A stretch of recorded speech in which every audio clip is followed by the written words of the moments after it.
My wife and I were in Israel 2 weeks ago for the bris of a new grandson. The event was an unforgettable life experience, thank God. And it was made that much more special by the presence of 4 generations in my family. My father, me, my son, and my new grandson. Which brings us to this week's Torah portion. The Jews have completed the Exodus. They're safe now in God's protective embrace. They've crossed the sea and the Egyptian army has drowned. 2 Torah portions ago, at the beginning of Parsha's Bo, Moshe had been told by God the following: "Come to Paro, because I've hardened his heart and the hearts of his servants, so that I could place my signs in their midst, so that you can relate in the ears of your sons and grandsons how I made a mockery of the Egyptians and placed my signs amongst them, so that you'll know that I'm God." Who was the first Jew to fill that role? The role of storyteller, the role that all Jewish parents occupy during the Passover Seder and throughout the year, telling our sons and grandsons and daughters and granddaughters about the Exodus. Interestingly, and ironically, it was Moshe. Because we see at the beginning of this week's Torah portion, Moshe's father-in-law, Yitro, shows up in the wilderness. He brings along his daughter, Moshe's wife, Tzipporah, and Moshe's sons.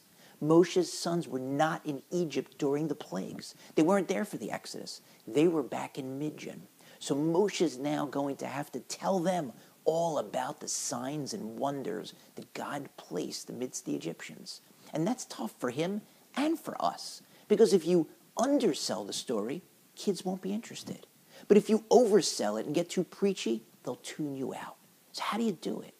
God gave Moshe a hint.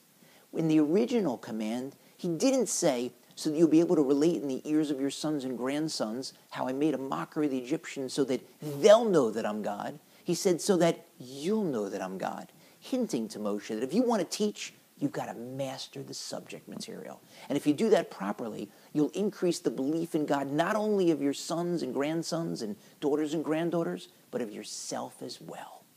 And Moshe also gave us a hint. In last week's Torah portion, in the beautiful song Oz Yashir that he sang with the Jews after they crossed the sea, he tells us in one of the sentences, "Zeh keli v'anvehu," "This is my God and I will glorify him.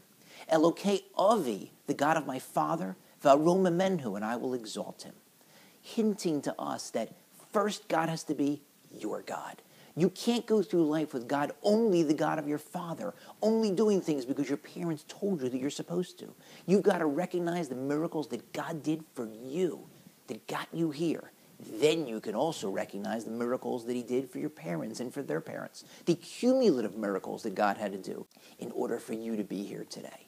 But it also works in reverse. Sometimes it's tough for us to see God's hand. We go through difficulties, trials, and tribulations. Then we can rely on the God of our parents, that simple faith, the faith that was imprinted in our psyche when we first began our Jewish education as kids, and that hopefully we'll be able to imprint on the psyche of our children and grandchildren when we and they begin their Jewish education. And we're reminded that we have to spend our lives trying to do a little more than our parents did, a little more than our grandparents did. They want us to do that. They got us here, and they want us to go further. And we want our children to go further in glorifying God's name.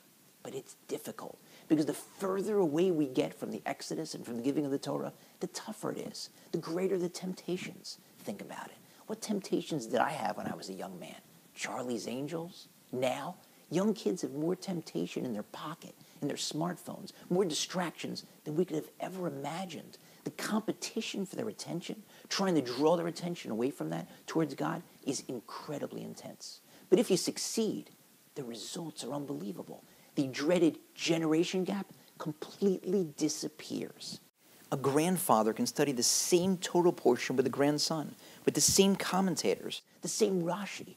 They can grapple over and argue over the same folio in the Talmud, live and breathe the same issues. They may see it from different perspectives, but they're all together looking at that same living document. And that is, and always has been, the key to Jewish continuity.